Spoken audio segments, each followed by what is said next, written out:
News नायगिरि बिथांमोननिसिम खुलुमनाय थाहरबाय। दिनै गसाइगाव जिल्ला दुलाराय बाथौ गौथुमनि खुंगा 12थि 3 बोसोरारि जथुम्मानि गिबि सान। दा बे गिबि सानाव जोङो जोंनि गाहाय दरखं बेखेवनाय, जामुंसालि बेखेवनाय, सायनासालि आरो थान्दै बादा बेखेवनाय बेफोरखौ जोङो मावफुंजोब्बाय। दा बिनि उनावहाय जोङो बेलासियावहाय 2 बाजिनाय लोगो लोगो थान्दैफोरखौ आजावनाय जाहैगोन। बिनि उनावहाय 3 बाजियावहाय डिस्ट्रिक्ट वर्किं कमिटिनि जोङो दसे सम जिरायगोन। बिदिनो मोनानि 5 बाजियाव आर'ज, बिनि उनावहाय थान्दै मेल जिरायगोन आरो बे थान्दै मेलनि गेजेरजोंनो जोङो जोंनि जे जिल्ला कमिटिनि गोदान आफाद बेखौ दाफुंनानै लानाय जागोन। ओमफ्राय गाबोननि हाबाफारिफ्रा जाहैगोन जोंहा मेनलि गेवलां मेल। सानजौफुनि 1 रिंगा जानाय लोगो लोगो जोंहा गेवलां मेला जागायगोन। दा गेवलां मेलावहाय जोङो मिरु आफादनिफ्राय आलासि हिसाबै हांख्रायदों, बिथांमोना नुजाफैगोन। बिथां आलासिमोनानो जाहैबाय गागि आफादनि बोसोनगिरि मानाव गेदेर पुलिचरन बसुमतारी, बिथाङा नुजाफैगोन। आरो मिरु माइनाव आफादनिबो आफादगिरि मानाव गेदेर मुस्रिमा अनसुमै खाख्लारिया नुजाफैगोन। बिनि उनाव जोङो गेवलां मेलाव गोबां सिबियारिफोरखौ नुजाफैगोन होननानै आसा खालामदों। दा बे नोंथांमोननि चेनेलनि गेजेरजों आङो बेखौनो रायजो राजाफोरखौ खावलायनो लुगैदों जे नैबे बर'नि जे आंगो बाथौ धोरोमनि जे मेल, गेवलां मेल, बे गेवलां मेलाव ओनसोलनि आरो गासैबो बियाबफोरनि बाथौ सिबियारि रायजो राजा नोंथांमोनखौ लैहोर लैहोर फैनानै गेवलां मेलाव बाहागो लाफैनो थाखाय आङो आफादनि जानानै खावलायहरबाय।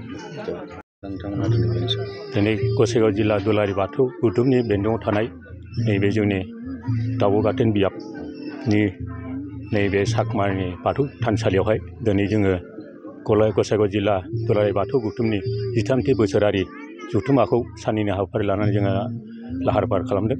दा दिनै 1थि खालार। दा दिनै 1थि खालारावहाय जोङो आवगायलांबाय। जोङो दिनै मेन गेटखौ दरखंखौ बेखेवबाय। दा बेखौ बेखेवखांनायनि उनावहाय जोङो नैबेवहाय जामुंसालिखौ बेखेवफैबाय। जामुंसालिखौ बेखेवखांनायनि उनावहाय जोङो बेवहाय थान्दैनि जे बादा बेखौबो बेखेवबाय। आरो बिनि उनाव जोंना गेवलां मेलनि जोंनि बे गेवलां माबाखौ जोंबो बेखेवनाय जाहैबाय। दा बेवहाय दिनै हाबाफारि हिसाबै जोङो लाखांदों। जोङो दा दुलाराय बाथौ गौथुमनि जे गसाइगाव जिल्लानि बेन्दोङाव थानाय जेसेबांखिनि बियाबफोर दङ, बेफोरबो दा 2 बाजियावहाय जोंनाव थान्दै बादि हिसाबै जोंनाव नुजाफैगोन। जोंनावहाय दङ दा सा गसाइगाव बियाब दङ, आरो ओरै संकस बियाब दङ, बेनिफ्राय सराइबिल बियाब, आरो दाउब' गाथोन बियाब, आरो ओरै अन्थाइबारिनि बियाब दं, आरो गसाइगाव टाउन बियाबबो दङ। दा बे जोङो गासै ज' 6टा 6 दा बे गासै ज' जोंनि गसाइगाव जिल्ला दुलाराय बाथौनि सिङावनो दा दिनै जोङो थान्दै हिसाबै जोङो 2 बाजियावनो जों बिसोरखौ आजावगोन। बिनि उनावहाय थान्दैनि उनावहाय जोंहा आर'ज जागोन। बिनि उनावहाय जोङो थान्दै मेल जिरायगोन। दा थान्दै मेलावहाय 13थि 3 बोसोरारि जथुम्मानि दिनै 3 बोसोर जानायनि उनावहाय जोङो दा गोजाम बडिखौ सिफायनानै गोदान बडि दानाय जागोन। दा बिनि उनावहाय जोङो गुबुन गुबुन बियाबनिफ्रायबो जोङो एसे परामर्स लालायगोन। मा मावदों बे 3 बोसोरावहाय बेखौ जों लानाय जागोन। बेनिफ्राय दिनैनि बे 1थि खालाराव जों बेखौनो जोङो हाबाफारि लादों। आरो गाबोन फैगोन, गाबोन 2थि सानावहाय जोंहा फुंनि समावहायनो जोङो 8 बाजियाव जोङो फिरफिला बिरहोगोन। दा बे फिरफिला बिरहोनायाव जोंनावहाय बे 6थि जोंनाव बियाब दङ। बे बियाबजों लोगोसे जोंनि गसाइगाव जिल्ला दुलाराय बाथौ गौथुमनि जोंनि गागि बेनिबो फिरफिलाव बिरहोगोन। आरो जोंनावहाय दा 6 दङ, बिसोरनोबो जोङो एखे जोङो बे बाथौ धोरोमारि बाथौखौनो जोङो फिरफिला बिरहोनाय जागोन। बिनि उनावहाय जोंहा बे गेवलां मेल जागोन। धेकियाजुलि बाथासिपुर हालामनि रायजो राजाफोरनि थाखाय गोनांथार फोसावथाय। धेकियाजुलि बाथासिपुर हालामनि आबै सेन्टार साखाथियाव थानाय बर' बिजोंनि फरायसालि दानसोरां एकाडेमियाव 2025-2026 बोसोरनि थाखाय गोदानै फरायसाफोरनि मुं थिसननाया सोलिगासिनो दङ। बे फरायसालियाव थाखो बिथराइनिफ्राय लानानै थाखो 9 सिम मुं थिसननो हागोन। 2020 मायथाइयाव गायसनजानाय बे दानसोरां एकाडेमियाव नोंथांमोनहा नांगौ रोखोमनि फोरोंथायनि खाबुफोरखौ मोननो हागोन, जेरै फराफारि फोरोंनायनि अनगायैबो कम्पिउटार सोलोंनाय, गेलेनाय, आलादा थाखो फोरोंनाय जेरै इंराजि आरो हिन्दी आयदानि सायावबो जर'खायै फोरोंथाय होनाय जायो। बेनि अनगायैबो हौवासा आरो हिन्जावसाफोरनि थाखाय आलादा आलादा हस्टेल थानायनिबो खाबु दङ। बेजों लोगोसेनो फरायनायाव उन जानानै थानाय एबा गोसोआव लाखिनो हायै फरायसाफोरखौ आलादायै फोरोंनायनिबो खाबु होनाय जादों।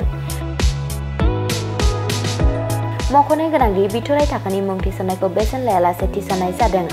बेनिखायनो गोसो गुदुं दिथागिरि नोंथांमोनहा गाव गावनि गथ'फोरखौ दानसोरां एकाडेमियाव मुं थिसननो गोसो दङब्ला थिसननो हागोन।